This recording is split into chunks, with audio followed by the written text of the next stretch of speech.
Okay, I've had this in for a minute.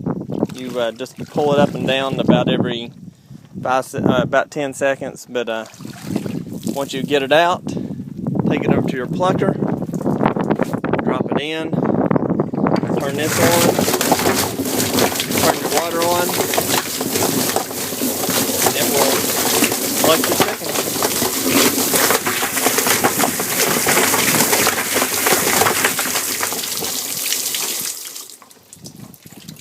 And that is how the plucker works.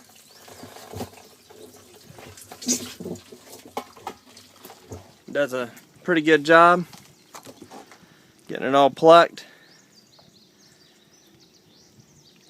Now it's ready for frying pan. Rinse it off a little bit, gut it out, fry her down.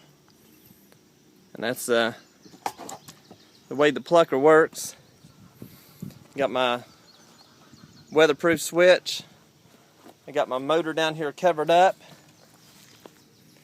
And my shaft and all that down there. Oops, sorry about the finger. But you got the shaft and all that. Wheels on it. Made me some handles. Got the plugs in it. Got my water hose. Put the water tubing all the way around so it sprays it in.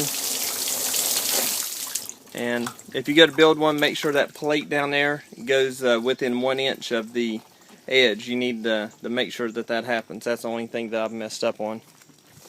And I got my chute out here. The feathers come out, it goes into my bucket.